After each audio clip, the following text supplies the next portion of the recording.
tips, yo. Strategies to share, learn the way to market, put your business up there. Tune in every day, digital marketing, yeah, we know the way. Come learn and slay. Build your brand strong, make your money long. With the podcast groove, can't go wrong, huh? From SEO to social, emails that entice, grow your audience big, take our advice. Tune in every day, digital marketing, yeah, we know the way. Come learn and slay.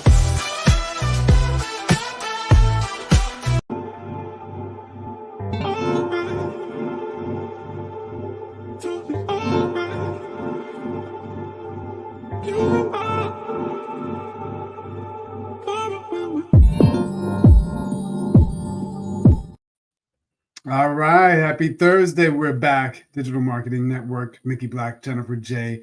Today we have a big topic, 10 psychological triggers to make your customers buy. So what we're going to do is we're going to cover 10 of them, 10 minutes. And now that we're rolling into the holiday season, these will come in handy as you're thinking about your Black Friday sales, thinking about your emails, thinking about your social posts. What triggers do you really want to make sure you touch on to make sure your customers are ready to buy, but not just buy now, buy today. So Jennifer, are you ready? I am ready. And listen, definitely save this episode, get your pen out so you can write these down, because as Mickey said, the holiday season is coming up and you want to incorporate these into your marketing. So let's go, Mickey.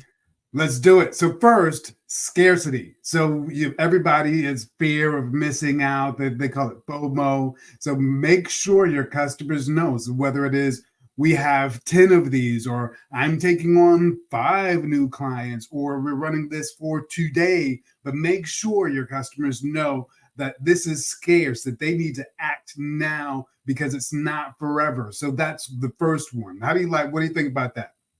Right. And one of the things that I see Russell Brunson do a lot that's true is also when you offer something, say, listen, if you leave this page, you're not going to see this offer. So that's another form of scarcity, is when you're creating your strategies, create a strategy where the price is one price, or they only get a product on a certain page in your funnel.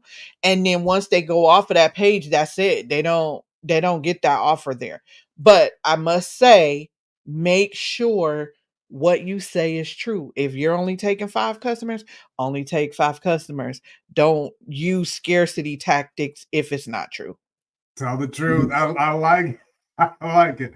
Be sure to tell the truth. So that actually brings us to number 2, really, when we're talking about that credibility, but authority.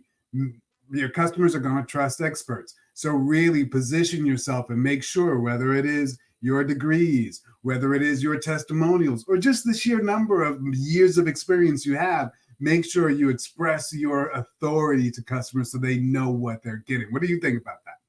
Yeah, I think that's really something that's important. And it doesn't necessarily have to be the things we've listed. I know a lot of times people ask me, how long have you been doing this, or what made you do that? And that gives you the authority when they hear my story, or when they hear, oh, I've been with Go High Level since 2018. So I've seen all the iterations. I really know what I'm talking about. So those are some of the things that you can use outside of what we have listed.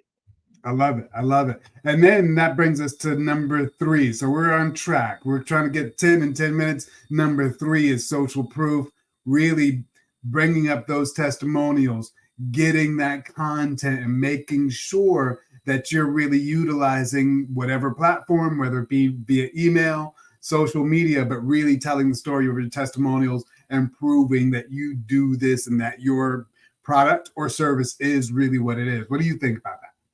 Yep. I'll just add one: reviews. Make sure you can get Boom. Google reviews. That's social proof. So getting Google reviews, Yelp reviews, Trustpilot reviews, making sure you're getting reviews on those platforms, because listen, we are reading reviews nowadays to really see whether or not you are who you say you are. That's right. I love it. Go, get your reviews. Use something like Go High Level to automate those review requests. So just make sure you do it. But number 4, reciprocity. Give and you shall receive. The brands that do things like whether it be charitable givebacks or lead generation, whatever it is, somehow giving to your customer or your customer base to make sure that's part of your brand. And usually that garners trust and endearment from your customers. What do you think about that? I think it's amazing. I don't have anything to add to that. Boom, boom. The number 5, we're rolling through. Number 5, likable. Be likable, whether it is like Ronald McDonald or whatever it is. A lot of times you'll have a piece of your brand that people just like, and they do business with people that they like. So be likable. What do you think about that? Yeah, I like how you have humanize your brand. So that's important as well. So making sure that human component is in there somewhere. There you go, behind the scenes stories. And a lot of times people will share posts, not just about their wins, but their challenges. And so it really humanizes them, makes that likability factor go up. Number 6, consistency. You have to be publicly consistent. If somebody, doesn't see you or sees you drop off in social media or whatever, they'll think, is this person still in business? Are they still doing business? Or what's going on there? So whatever you're doing, whether it be emails or whatever public marketing you're doing, make sure it's consistent. Make sure you're doing it over the course of time to build that trust factor. What are you thinking about that? They say that's the cheat. They say that's the only cheat code is consistency. All right, we're 6 minutes in on number 6, hitting number 7. So what is this? Framing. How you present your offer matters. I got a little tricked up. So framing, when you frame it between like, this is your super offer that, basically probably nobody can afford, and this is the baseline offer that nobody wants, and you frame it right in the middle, that sweet spot offer that you want people to buy, and it's framed so that it makes their selection easy. What are some tricks in this regard that you figured out? Yeah, keep it simple, right? And simplicity is less is better.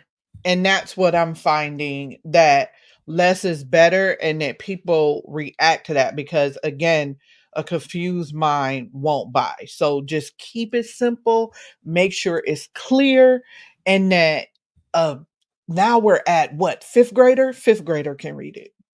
That's right. That's right. That's right. 5th grader can read it and understand and make that purchase decision that you want them to make.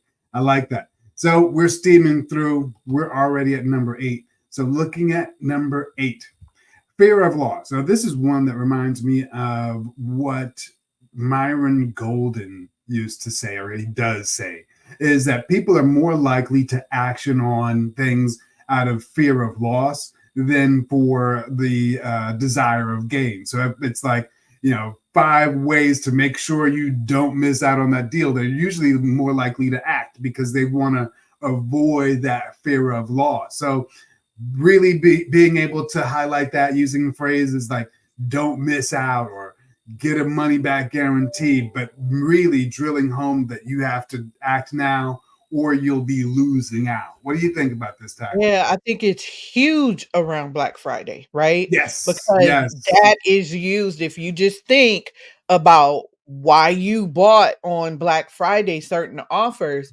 that language is what we're talking about here. And if you say we're not offering this again, then you're like, oh my God, I gotta get it. Yeah, yeah. And now steaming on number 9. So this is a little bit more of a sophisticated one. It's one of the ones that like bigger brands do. So it's like the emotional appeal. So if you see like a car commercial and they'll show you like really enjoying that drive home and speeding down the picturesque, roads and all those things, it's an emotional trigger. Or like I remember the old AT&T commercials would be like, oh, the old lady is at home and she wishes her granddaughter would call, and then out of nowhere the granddaughter calls and everybody's so happy, and it's just the emotional outpouring that you get to connect with the brand, and connecting your brand with that joy or that happiness is a really big key. What do you think about that? I think it's really easy now for us to be able to do that with our social content, with reels and stories, and we watch it all the time. I don't know. I watch TikToks to kind of stop my mind from thinking, and so we see that all the time in a lot of things. I watch a lot of dog stuff, so you get that emotional impact. If they were selling something, then I'd be sold too.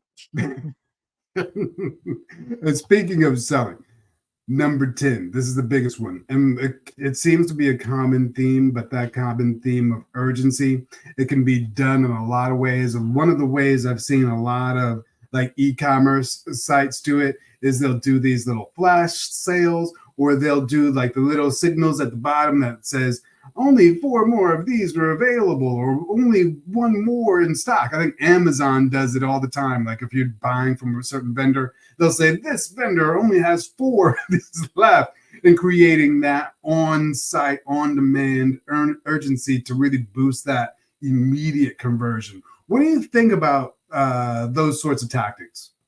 They work because it makes me buy like, oh, let me hurry up. Because you don't know if it's true or not, right? You don't know if it's gonna refresh for real or You not. don't know. You're like, let me get it. Oh my goodness.